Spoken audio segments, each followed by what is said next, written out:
All right, guys, listen.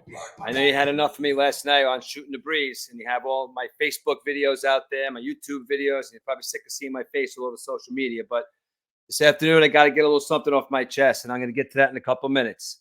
But I just got one thing I got to go over with you guys because I had a little thought this morning, and I was going over a couple of things with a couple of Steeler fans of mine, and I was talking about this coaching carousel. As you know, the coaching positions have been filled recently. We got Jim Harbaugh going to the Chargers, great landing spot. Justin Herbert's going to stay. They're not getting a new quarterback. He is in a perfect position to win something over there. Titans got Brian Callahan, Bengals OC.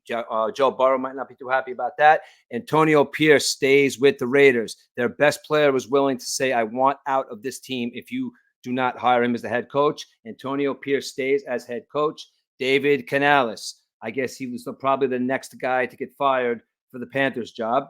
Raheem Morris for the Falcons. He is the defensive coordinator for the Rams. Another defensive coordinator as another offensive coordinator there with the Titans. Let's see what happens. Usually defensive coordinators make better head coaches. Actually, maybe I'll retract that. Offensive coordinators usually make better head coaches. I don't know. Take your pick.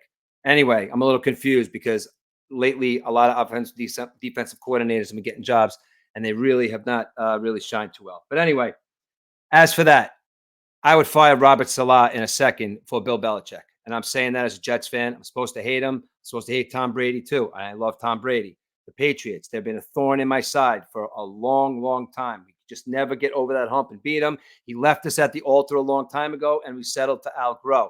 But I would fire my entire staff right now of the New York Jets. Whatever Bill Belichick wanted, I'd give him the GM, part owner, whatever the hell he wanted to. I'd give him a 5-year contract. By that time, he'll be 76 years old, and maybe he'll have brought us 2 Super Bowls. Bill Belichick is the answer for the Jets. I don't know. That is not going to be a popular opinion among Jet fans. But I didn't come here to talk about my conspiracy theory about that. I want to know from Pittsburgh Steelers fans, okay? You got a guy over there, Mike Tomlin. Now, Mike Tomlin has been the head coach there for a long time. The Steelers are not known to hire and fire head coaches that easy. They tend to stick around for a really long time. A Steelers fan will probably be able to tell me better, but I'm sure that you guys have had, a long run. You had Cowher, you had, all these guys.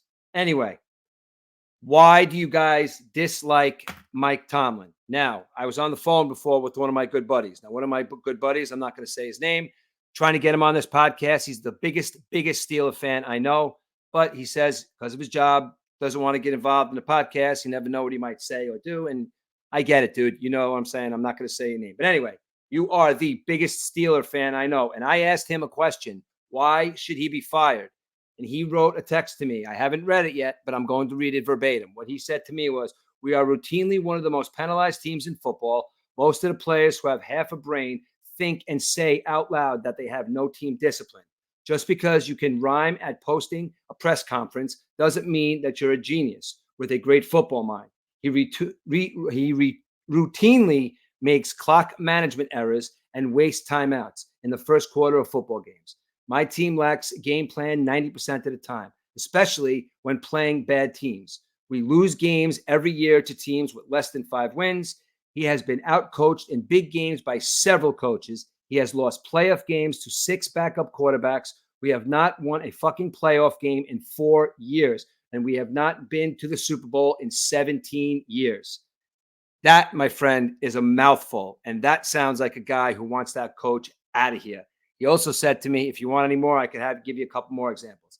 I also asked another Steeler friend of mine who happens to do the Shoot the Breeze podcast of mine, Josh Shoemaker, call him Shoe. He's a huge Pittsburgh Steelers fan. And he said to me, where is it? That's a tough one. Six years without a playoff win, starting to lose the team, allowed Canada to go 4 seasons too long. I don't know. That's a weird text, Josh. But you know what, though? You don't like him either. How about this? Next question. Do you get rid of Tomlin and do you take Belichick? Now, Belichick's probably taking a year off this year. As I said to you before, I would love to woo him over here to the New York Jets, but I don't think that's happening. Maybe, you never know. But he apparently is probably going to wind up taking a year off. I think he wants to go to a team like that, like a legacy team. Think about legacy teams. Steelers are a legacy team. The Cowboys are a legacy team.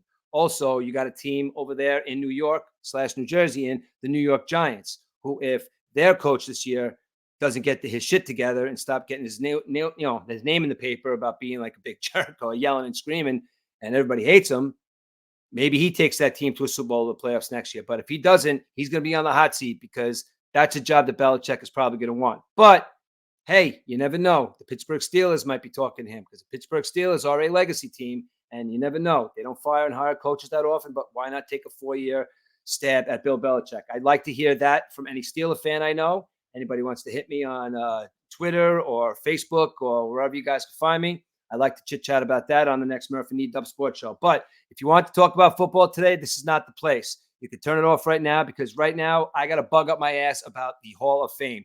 Now, listen, it's all the talk about the bars. We've been talking years. We talk in bars. We talk on construction sites. We talk at work. We talk at home. We talk to our buddies on the phone. We text. We yell. We scream. We talk about the Hall of Fame being a farce. Fine. I got a podcast now to voice my opinion. And you know what I got to say about the Hall of Fame? The Hall of Fame is a goddamn farce. And it stopped being a farce at some point. I looked over a bunch of stuff. And look, you guys all know this. Everybody's got the same thing. But this year was the last straw. 3 guys got into the Hall of Fame this year. Now, look, Adrian Beltre, guy was pretty good, third baseman, played a really long time, 5 Gold Gloves, second MVP with 48 home runs in 04, 121 RBIs. He's got over 3,000 hits, almost 500 home runs, and a batting average lifetime of 286. Played a lot of years, good player. Go to the Hall of Fame, Adrian Beltre. The 2 guys that I do have a problem with is one, Joe Mauer and Todd Helton. That's right. These guys are in the Hall of Fame. These guys play a position, first base. Now, this is the old adage. I know we're New York fans, guys. Listen up. I know what you're saying right now. Yell it into the screen. These 2 guys got into the Hall of Fame, and Keith Hernandez and Don Mattingly did not. Now, real quick, you guys, I've talked about this for a while now, okay? And I'm sure it's nothing new, but listen to this out loud. Joe Mauer, I'm going to say it to you quick. At-bats, 6,900 at-bats. 2,100 hits, 143 home runs, a batting average of lifetime 306, 1 MVP. 1 MVP. I guess that's good, you know. And he won the MVP in 09. In 09, he had 28 home runs, 96 RBIs. He won the batting title 3 times, and he's got 3 Gold Glove at that position. He's got a lifetime OPS of 1.31. Okay? That's Joe Mauer. That's his highlights. 3 Gold Gloves. Okay. Next guy, Todd Helton. Another guy. Listen, loyal guy. Played for Colorado a really long time. 0. That's right. Look it up. Look it down. 0 MVPs. Okay. 17 years in the major leagues. Okay. Came into the league in 2000. Okay. 7,962 at-bats. 2,500 hits. 369 home runs. Lifetime batting average of 316. That's not a bad batting average considering the amount of time you've been in the league, Mr. Helton, 17 years.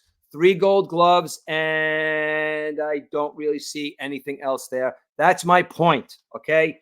Point 1, okay? I got a couple of guys I'm going to go over in a couple of minutes, but you can talk to me about this if you like. You can disagree with me. You could agree with me, and you're all probably saying I've heard this 1,000 times. But I got to say it out loud. I got to record it, and I got to put it out there. Don Mattingly. I'm a Mets fan, but I'm going to give you Don Mattingly first. Don Mattingly, no doubt, deserves to be in the Hall of Fame. Because, if not slight of, the 2 guys I just mentioned in one, Todd Helton and Joe Mauer. Okay, let's do this. Let's give you Don Mattingly over Joe Mauer. Let's go head to head. Okay, Don Mattingly played first base. Okay, listen, unfortunately, the guy never made a World Series. That's unfortunate, but you know what? The guy had 9 Gold Gloves, guys. 9. Okay, top 5 in the MVP 3 times. Okay, batting average of 307 lifetime, 222 home runs. 2,150 hits, 7,003 at-bats. What else he got here? 84 and 86. He led the league, and he won the batting title. Top 5 MVP 3 times, ladies and gentlemen. 3 times. First 6 years, 1983 to 89. So let's base that on 6 years, okay? 6 years is not a long period of time, but you know what? Donnie Baseball had a bad back, and he had to pull himself. First 6 years, listen to this, guys. From 1983 to 1989, he had a batting average of 283 in 1983. Now, this is consecutive. In 1983, he batted 283. Listen to this, guys. After that, 343, 324, 352, 327, and 311 with 1 MVP, 370 total bases, a 324 batting average, 145 RBIs, 35 home runs, and 48 doubles in his MVP season. That's Don Mattingly. Don Mattingly deserves to be in the Hall of Fame. This is a conundrum. This is something that needs to be figured out. I'm going to go off on another guy and say why he needs to be in the Hall of Fame. And then maybe let's go over for a minute on how we can fix it. Okay. Remember, this is the Murfs Quick Hits. I'm going to get out of here real. I'm in and out, and I'm going to give you a couple of things real fast. Keith Hernandez, first base for the New York Mets. Okay. At bats, 7,300 at bats, 2,180 hits, 162 home runs, lifetime batting average, 296. Not a big bumper. He had a lot of hits, but didn't hit the 3,000 mark. Won MVP in 1979. Okay. In his ninth MVP season, in 161 games. Okay. He had 210 hits, batted 344. He had 48 doubles. Now, listen to this, guys. This is important. Okay. Because everybody says guys like Omar Vizquel, he's on the ballot to go into the Hall of Fame. Guy couldn't hit the side of a barn. He couldn't hit. But you know what, though? The guy won 13 gold gloves. You know what, though? Doesn't deserve to be on the Hall of Fame. You know what? Keith Hernandez has 11 gold gloves at first base. And you know what he has that Omar Vizquel does not? A batting average and a batting resume to prove it. Keith Hernandez deserves to be in the Hall of Fame. He was second in MVP in 1984, and he was the fourth in MVP in 1986, okay? Played with the Cardinals 10 years, the Mets in the 7, and he went to 2 World Series. And did I mention in 1979? Yes, I gave you his stats. He has an MVP. It's right here in front of you. I understand that this was a long time ago. I understand that there's a statute of limitations on who and when can go into the Hall of Fame. Now, before I talk about these guys that should be in the Hall of Fame, let me tell you what I think should happen. I don't know if it's going to happen. It's just me. I'm sure people have said this before. It's not the first time you're going to hear it. But what I think is the writers are getting these people into the Hall of Fame. They are voting on these men to get to the Hall of Fame. Now, I'm going to do this because I have not done this, so I should have wrote this down because I'm normally a lot more prepared for this. But I'm going to look up the definition of the Hall of Fame. The definition of the Hall of Fame. A place like a museum with exhibits honoring the famous people and events related to a particular activity, such as a sport. Okay? Hall of Fame. What else? What's the Hall of Fame? A room, building, etc., set aside to honor outstanding individuals in any profession, locally, nation, or like that. Now, that one word that needs to stand out to you is outstanding. There's a lot of really, really good, above average, really, really almost great baseball players in the Hall of Fame. But this is something that has to stop, okay? I know you writers think that you hold a grudge. Maybe you're a little pipsqueak writer from Wisconsin, or maybe you're a pipsqueak writer from Boston that all those years had a problem that Jim Rice may have rubbed you the wrong way, but he finally got him into the Hall of Fame. You know what? Maybe there's some guy over there in Baltimore that Albert Bell rubbed the wrong way. But you know what, though? Albert Bell rubbed everybody the wrong way. You know what, though? I'm going to go over him in a couple of minutes because he's somebody I'm going to mention. But I think that this is how you stop it. This is how you stop it. You get a committee of the people, living members of the Hall of Fame. You get a committee together. I don't know what the number is where you can vote, okay? You guys start giving your input, and you guys start voting on the players that need to be inducted and need to be voted into the Hall of Fame. You guys set the precedence. You played the game, and some of you are coaches and really good coaches. So you know what, though? You've been playing the game since you're 6 years old, T-ball, all the way up to the time now. You're sitting down, the fruits of your labor. You're in the Baseball Hall of Fame. You are an outstanding player. Now get that committee together. That committee is now the committee that makes the decisions on who gets into the Hall of Fame. You know what, writers? Sorry, guys. What you were doing for the last bunch of years wasn't working. You had to bug up your ass about somebody. Maybe you liked somebody. Maybe somebody really, really liked Harold Baines. Maybe he was a really likable guy. Harold Baines is not a Hall of Famer, okay? So that's the one thing. Now, you take that committee, okay? Now, you take a year like this year. I could go back other years where we could remedy this, but you go to a year like this year, okay? Adrian Beltre, go to the Hall of Fame, buddy.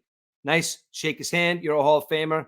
Get that, get that bust, okay? These two guys, the committee comes up, okay? I don't care about the statute of limitations. I don't care about any of that nonsense that they can't get into the Hall of Fame or some committee has to vote them in. You know what, though? You pit those guys against the two guys that are going in now. You say Donnie Baseball, you say Keith Hernandez. Listen, you guys deserve to be in the Hall of Fame over the two inductees that are supposed to go in now. So you know what, though? Sorry, Charlie, Joe Mauer, Todd Helton. You're going to have to wait. The committee votes in Don Mattingly and Keith Hernandez, two deserving guys who should be in the Hall of Fame. Joe Mauer, you guys are still young. You'll get over it. That whole thing where the length of period of time where it's up and you have to start inducting new guys once it comes up is bull. Because if you look at the list of people that are coming up, there is not one, there's maybe a handful of Hall of Famers on that list. Now, I have a list here, and I'm going to go back to, let's say, 2007. 2007, Tony Gwynn and Cal Ripken Jr. got into the Hall of Fame. Hands down, Hall of Famers. 2008, let's go. This is random here. 2009, Jim Rice gets in. Deserved to get in because he wasn't liked. Whatever. He got in anyway. Ricky Henderson, 2009. Bam. Those are two guys. Those are names that you say, you know what, though? Maybe I won't go back and say somebody was a better leadoff hitter than Ricky Henderson, the greatest leadoff hitter of all time. Okay? That's something that we could talk about. I don't know if anybody else has a different opinion about that. But yes, Ricky Henderson in the Hall of Fame as the greatest leadoff hitter ever to pick up a baseball bat. Okay? Got a little cocky at the end of his career, but nobody was faster and nobody ran harder and hit the ball harder for a little guy than Ricky Henderson. Okay? Now, you take that, and that's how you do it. Okay. Every time something comes up, let's say next year, let's say I rattled off a bunch of names. I don't know the list, but say, these guys are kind of mediocre. But you know what, though? Let's go back.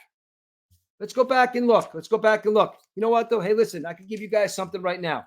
Another first baseman. Let's just say Donnie Baseball and Keith Hernandez get in, and maybe they want to induct somebody else because of that. Hey, look, here's a guy right here, played first base. As a matter of fact, had a great last name.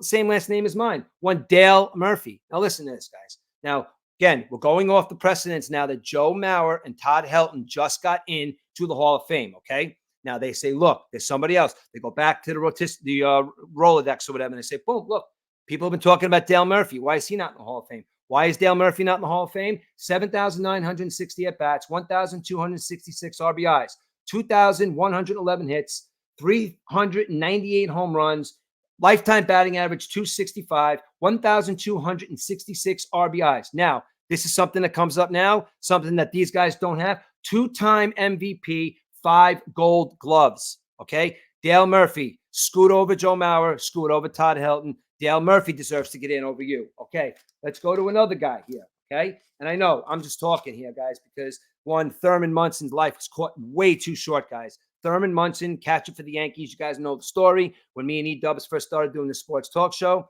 he did a whole soliloquy on him. Thurman Munson died too young. It sucks, but listen to Thurman Munson in the years that he did play. 5,350 at-bats, 701 RBIs, 1,558 at-bats, 113 home runs, lifetime 292 batting average, won an MVP, 3-time Gold Glove at the catcher position. He was the Rookie of the Year, and he was in 2 World Series. Thurman Munson's dead. He's 30. He died at 32. You can't do something for the Hall of Fame and say, guys, you got to wait. Thurman Munson needs to go into the Hall of Fame. Go to the Hall of Fame. Let's go. Get that committee going. Let's say, writers, what are you doing?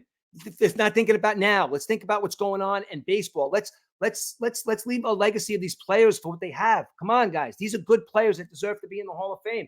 Here he is again. I wrote him down. Omar Vizquel, 11 Gold Gloves and nothing. He is on the list.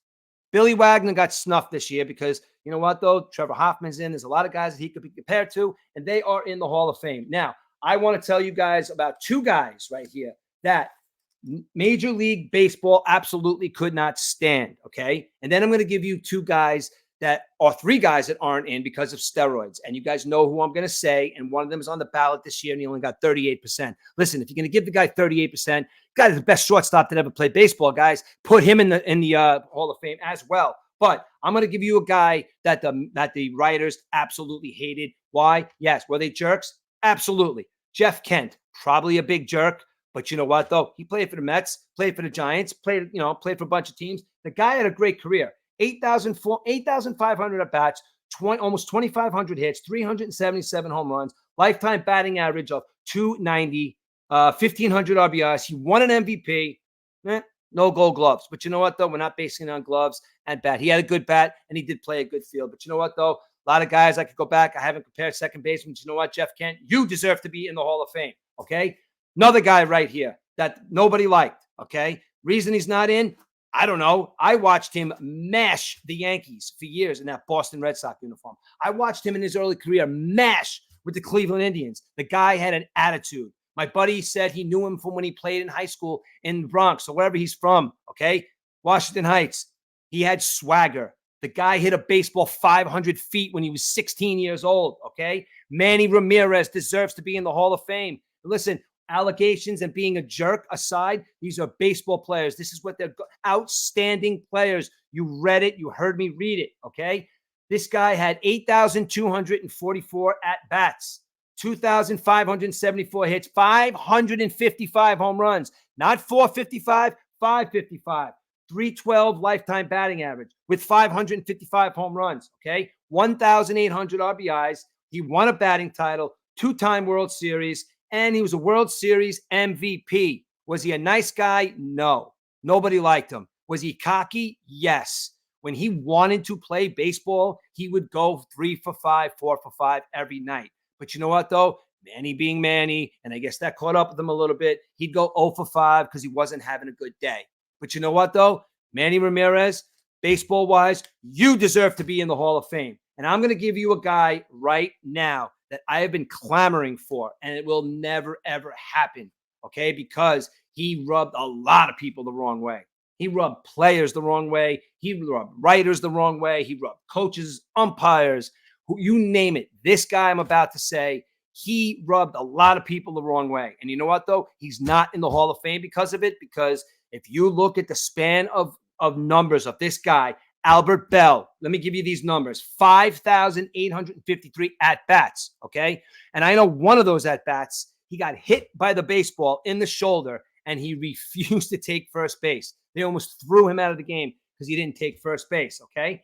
1,726 hits, 381 home runs, and those home runs were moonshots because that guy was strong as an ox. 295 lifetime batting average for a power hitter, guys. Power hitter, almost 300, okay? 1,240 RBIs, top 3 in MVP 3 times, okay? In 1996, he came in third in the MVP voting, okay? Third. Juan Gonzalez won the MVP that year. Juan Gonzalez's numbers, though I did not write them down, were not as good as Albert Bell's, who came in third, and I don't know who came in second. But Albert Bell's numbers that year, 1996, he had 48 home runs and 148 RBIs. Batted almost 300 as well. This guy got 3 in the MVP voting. Okay? Went over that. Now you got your few here. Now, let's take the steroids out of the game because I don't know. I want the guys that are on steroids. You have to do something with them. I understand they cheated. I understand they took a substance. It is what it is. Not only did they take that substance, they lied about it. It is what it is. I don't know. I know it's not a good message to send to the kids out there today. Don't do that shit. But these guys did. Okay. And because of that, I don't know because of that. We don't know. Did Barry Bonds hit all those home runs because he was on steroids? Or did Barry Bonds, instead of hitting 600-foot home runs, his home runs would have just been 450 feet, would have been home runs anyway? That guy on steroids was hitting the ball into the water. Into the water. No doubt in my mind, steroids had a big factor in the way that guy played. But I know the old thing is when he played for the Pirates, he allegedly wasn't on steroids, wasn't on any kind of enhancers. But you know what, though? The guy was a good baseball player. And then gets a little bigger. He goes to the Giants. His head grows, whatever. And then he starts mashing the ball. And there is not ever, and I know Yankee fans, you could fight me on it, and any other your favorite teams or whatever, there's never, ever in my life or anybody's lifetime been a more dominating hitter in the game of baseball than Barry Bonds. Say what you want, yell at me, call me an asshole for the steroid shit, but you tell me a more dominating hitter in a span. They walked him with the bases loaded. Walked him with the bases loaded because McCovey Cove was waiting for another baseball, so they may as well walk him. That is what is happening in the land of the Hall of Fame. Now, Barry Bonds, you guys all know the numbers, okay? How about the guy that's on the ballot this year? I didn't write his. You know what? I didn't write his numbers down, but you guys all know who he is. Okay, guys. He's cocky, arrogant. He came from a rookie with Seattle Mariners, played on an all-star roster. Rookie with the Seattle Mariners. Great shortstop. Decides to say, you know what, though? I'm the best player in baseball. I'm going to go to the Texas Rangers. I'm going to get $250 million. I am going to be the cat's meow, for lack of a better term. I'm going to be the guy. As a matter of fact, you know what? I want my own plane. Okay.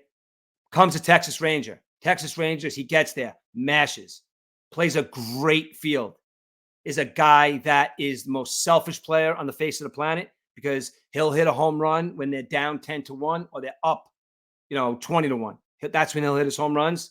The guy was an amazing shortstop. The guy was a volatile hitter. Pretty boy, always smiled. You always thought he was up to something. Do I think he did steroids? Absolutely. Derek Jeter doesn't like him.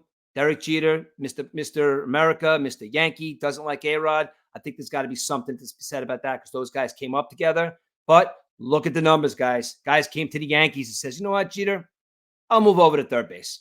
Then proceeded to go help them win a World Series in 2009 on the back of one of the greatest seasons in the history of baseball. And then A-Rod just kind of like, you knew he was going to the public eye and he was going to do the baseball and he was going to do the interview. He was going to do his thing. He's going to be with J-Lo and he's going to break up with her and he's going to be with all these girls and he's going to be out in the clubs and he's going to be in Miami. He's going to be on the beach. He's going to be taking his shirt off. He's going to be, but you know what, though? I got to tell you right now, I don't know if this is a popular opinion or not because I really haven't put it out there, but him on that show, he's a really, really smart analyst for baseball. Really smart. And I did like when him and Big Papi were doing that thing together with Pedro. That was kind of funny. Got Derek Jeter moved in there now, and they got Frank Thomas out of there. I don't know if I like that, but you know what, though? That's going to be kind of interesting this year to watch this whole baseball thing unravel because you know what, though? He deserves to be in the Hall of Fame as well. Probably and is the greatest shortstop of all time. Now, the last guy. Now, this guy was apparently an asshole. All right. But as Pedro Martinez at that time, this guy was dominating. You did not touch him. You could be talked about this guy with the likes of Pedro Martinez, Randy Johnson, and he was probably better than those guys, if not their absolute peers and equals. This guy is the biggest jerk of them all, probably. I mean, as he's perceived in the media, I guess. I've never met the guy, but you know what, though? He's done some pretty shitty things. He tried to impale one of my all-time favorite Mets in Mike Piazza. He tried to impale Mike Piazza with a broken baseball bat in the World Series. And my heart sunk when Mike Piazza just put his head down and just picked up that piece of wood and walked to first base without even batting an anger eye at him. My heart sunk the day Mike Piazza did that. But I do digress. Roger Clemens, up there, probably top 10 most dominating pitchers ever on a mound. Top 10, I really haven't thought it through. Let's go definite top 15 as far as dominance. Definitely top 10 dominance, okay? The guy won 7 Cy Youngs, dominated with the Red Sox, won some Cy Youngs, went to the Blue Jays, found himself again, won some Cy Youngs. The guy is just an absolute beast. He is probably comparative to Nolan Ryan. Well, Nolan Ryan never won a Cy Young, which that to me is a mystery. But you want to look at this, 7 Cy Youngs. He was tops in ERA 7 times. He was a Major League Player of the Year, 2-time Triple Crown. 2-time Triple Crown for a pitcher. Enough said. 4,900 innings, 1.17 lifetime whip, 4,672 strikeouts, 3.12 ERA, and a win-loss of 354 and 184. Okay? That, ladies and gentlemen, is my rant today about the Hall of Fame. It's a farce. Joe Mauer, Todd Helton, you guys are good players. But you know what, though? There's a lot of guys out there that are waiting in wing and have to really be brought to the head of the pack before some of these guys on this list get consideration. It has to be done. The process has to be changed, and it has to be changed now. This is Murph signing off for Murph's Quick Hits. Thanks a lot for listening.